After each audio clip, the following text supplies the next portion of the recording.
Well, we start with Coach Hoiberg. They open up the tournament in Orlando on Thursday against Oklahoma at 4 o'clock, I believe. So,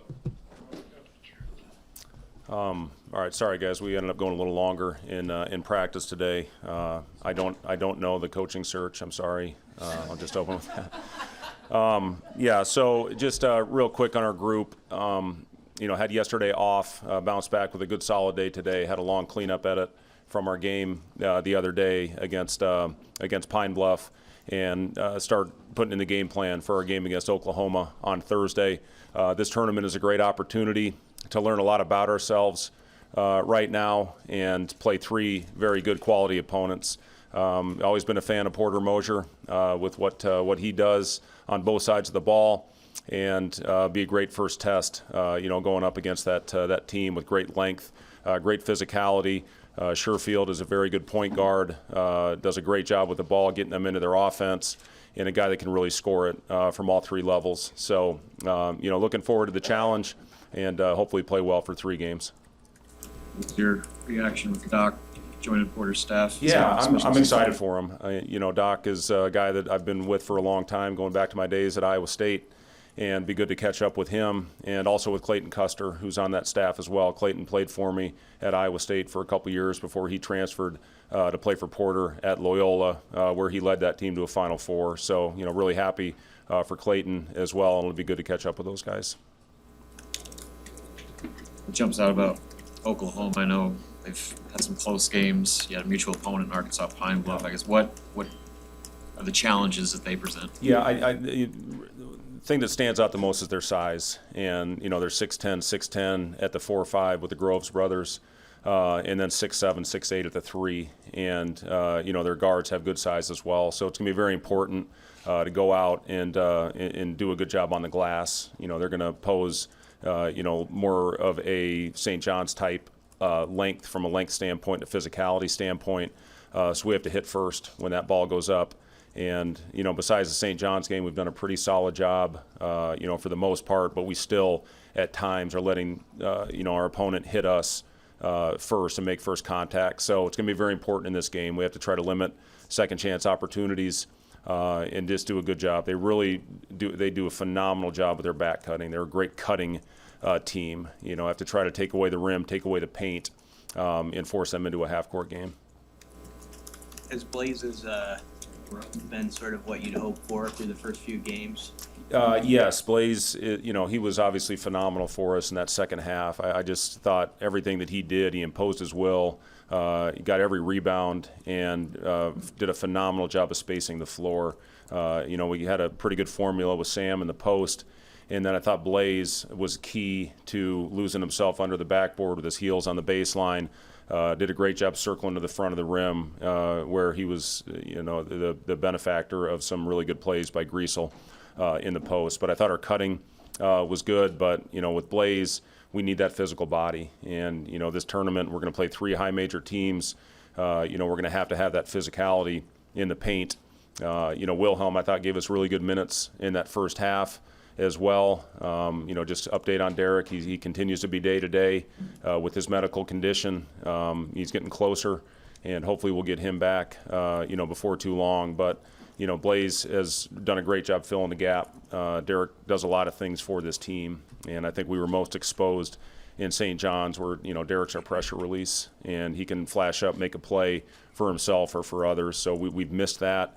But Blaze and Wilhelm have done a really good job of filling that void. Even when Derek returns, have you found something with Sam there in the post that you can continue to use even when he's back? Yeah, absolutely.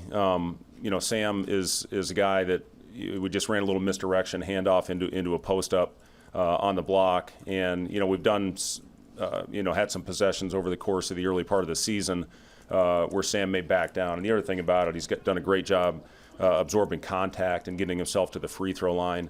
So, when the game slows down, which a lot of times it does, especially in the second half, under 10 minutes to go, we feel good about getting the ball in Sam's hands, not only to score it on the block, but also be a playmaker down there. Juwan talked about playing in this tournament before. How big can that experience of him, Sam, any of those guys be in a weekend where you've got 3 and 4 days? Yeah, I think most of our guys have experienced some form of what we will experience this week, whether it is a multi-team event early in the year like this, or playing in a conference tournament at the end of the year where you can play multiple games. And Sam has a lot of experience with that, playing in the championship game the last couple years at North Dakota State. But Juwan, playing in this event, CJ's played multi-team event. We've got several guys that have done it, and it's different. I mean, especially at this time of the year as teams continue to work their way into top shape and get that conditioning level where it needs to be. You need a deep bench, and we feel good about, a lot of guys have gotten experience for us early in the season, and, we feel good about our group going in, playing a lot of games in a short amount of time. With free throws, not just making them, but you guys have done a pretty good job of getting to the line, and defensively you've been really good at defending without fouling. How critical is that in these types of neutral site games where the free throw line can be a big X factor? Yeah, it was important. I thought the second half we had great physicality on the defensive end, but we did it without fouling.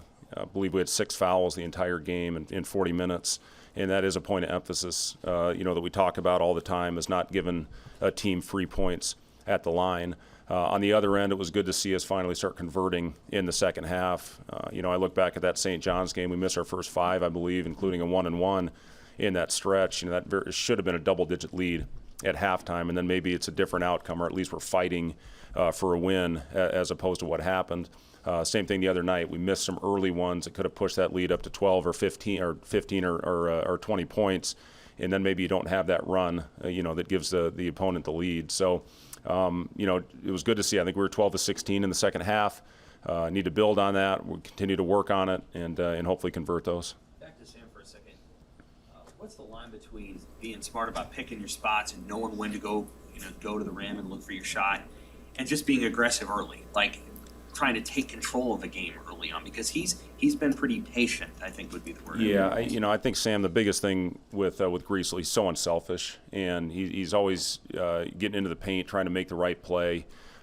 He does, we need him to be aggressive. We do need him to score it. He's a very good finisher once he gets to the paint. But playmaking, that's what Sam's all about. And, what he talked about on his visit, I don't care how many shots I get, I just want to win. I want to make the right plays. And I think for the most part he's done that. It was good to see him. We needed him aggressive in that second half. And, again, he made the right play time and time again. And, very easily could have had double-digit assists in that game had we not missed a couple of those easy ones that he created for his teammates. But, been really pleased with Sam. He has not taken a lot of threes. He continues to work at it in practice, and I'm confident he'll have a game where he makes multiple threes to get his confidence level up, where he'll be off and running. Take a couple more.